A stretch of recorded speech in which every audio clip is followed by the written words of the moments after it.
Hey everybody, it's Jason Blaha here, and today I thought I would chat with you guys a little bit about why you ideally want to do your serious conditioning and endurance work when you're in phases of your training and your diet to where you're eating a lot more food. And it seems to be counterintuitive in a lot of ways. So let me put on my +5 out of weaponsmithing, work on skilling up my crafting a little bit, and let's talk about this. And this is based upon my own experiences of cutting and everything, DEXA scans, talking to different experts, coaches, things like that, and the observation that generally speaking, unless large amounts of drugs are used to preserve muscle mass, i.e. anabolic steroids, doing large amounts of cardio for the purpose of fat loss makes you lose muscle. It's not ideal. And that has nothing to do with the fact that we need conditioning work to be athletic, to be fit, everything else, right? That's not what we're talking about here. It's that people need to understand that conditioning work and endurance work is there to improve your conditioning and your endurance, not to burn fat off of you. And some people have said, Jason, you stating this isn't helpful. We got New Year's resolutioners coming, right? We have all these people, a lot of people who are fat, out of shape. They need to be doing cardio. You're telling them not to do cardio for fat loss.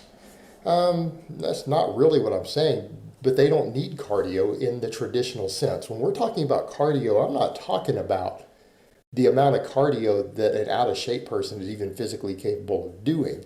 What people need to understand, when I said I lost muscle on a DEXA scan while doing cardio, you guys need to keep in mind, I was squatting 6 days a week already, right? Squatting 6 days a week. I was doing an hour of cardio every day, and my hour of cardio, people say, well, how many calories are you really burning of the list? Well, according to my bike, I was burning 800 to 1,000 calories in that hour, right? We're talking about, you talk about a guy who was squatting close to 500 pounds every day. I have a lot of leg strength. I have a lot of leg capacity, like work capacity. So I was doing a significant amount of cardio there. It's not like it was a little leisurely stroll. Not like I'm talking about someone doing 15 minutes on a treadmill here. I mean, I was riding my bike for an hour, and I know some people would say, well, I mean, that's just low intensity. Well, keep in mind the caloric burn that I'm going to push through with that. So that's what I'm talking about here, guys. I'm not talking about an obese person taking a walk. But you know what? If morbidly obese people are trying to get into shape, they need to be focused on strength training first, being more physically active second, and then they need to get their diet under control. Let's be honest here. Someone who's morbidly obese can't do much conditioning work. They can't, all right? I'm sorry, you're not taking someone who's 100 pounds overweight or 50 pounds overweight, out of shape, doesn't train. You're not going to have them do 3 hours of intense cardio every day. They're not going to burn 1,500 calories worth of cardio in a day. They're not physically capable of doing it. So people need to drop this bullshit. They can't do it. They're not in shape. They need to get strong. They need to build muscle, keep their metabolism up. They need to get their diet under control. That's what they need to do. All right, they need to quit eating candy bars. They need to quit drinking soda. They need to quit having the double bacon cheeseburger with French fries and the sugary soda with it at lunchtime. Right? That's why they're fat, and they don't train at all and they sit around. That's why they're obese, because they don't train and they eat garbage all day. All right, this isn't difficult to understand. So back to the point, my point being, fat loss is a totally different thing. And fat loss is about diet adherence, and it's about retaining muscle mass. So when we're talking about conditioning work, we're talking about endurance work, we're talking about people either doing interval type training, GPP work, things like that, to improve their conditioning. And when I say conditioning, I don't mean the silly bodybuilder term of conditioning, because most pro bodybuilders have no conditioning at contest time. Their conditioning is near zero. They have the conditioning of a 400-pound fat person. They don't have conditioning. So bodybuilders need to lose this stupid ass term. If they had conditioning, they'd go run a 5K with a good time. I have no idea what that sound is. I'm not editing it out. I don't know why people are making noise at 5 a.m. on a Sunday. All right, go back to the point.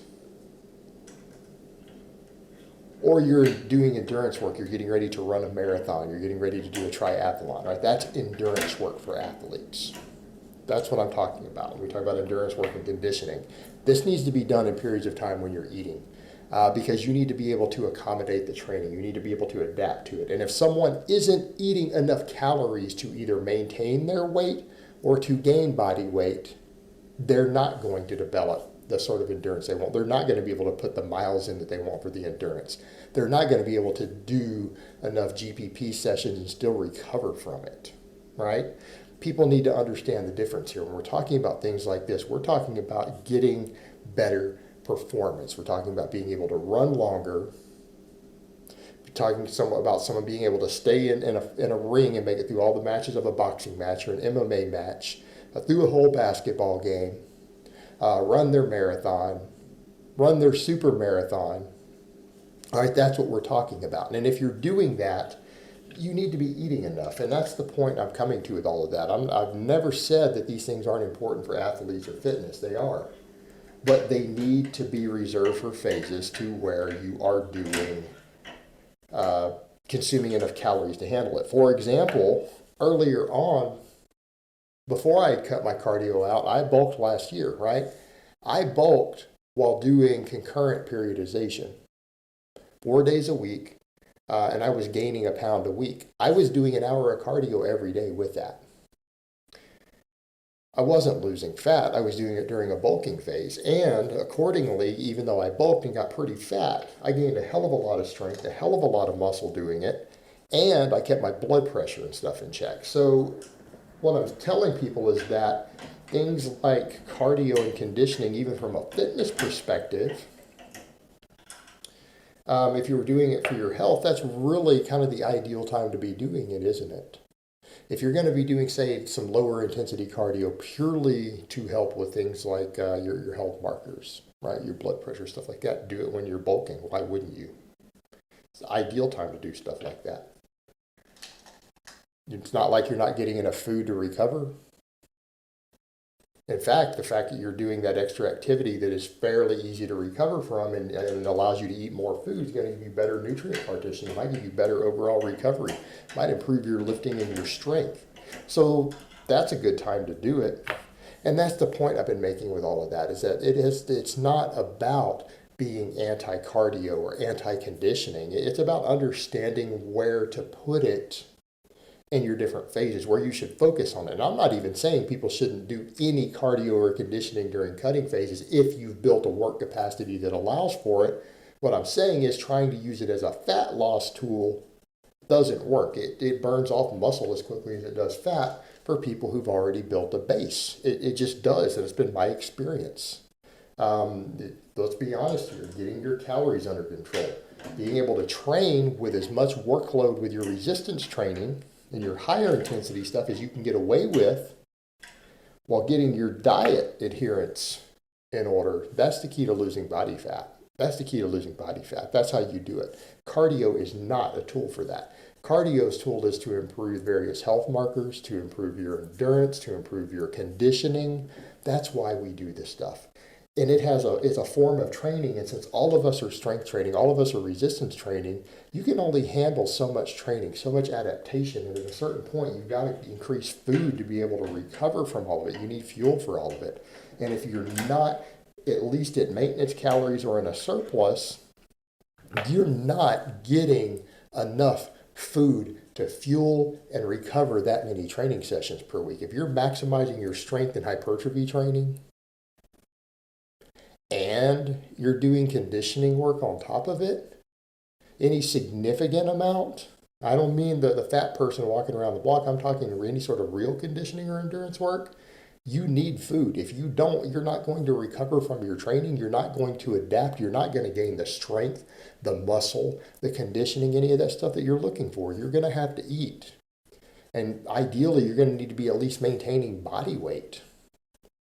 So that's not conducive to fat loss at all. So I think people need to look at it from that perspective. That's the point I'm trying to make with all of it. All right, guys, but that's really all I have to say on that today. I hope it's been informative, and I will talk to you guys next time.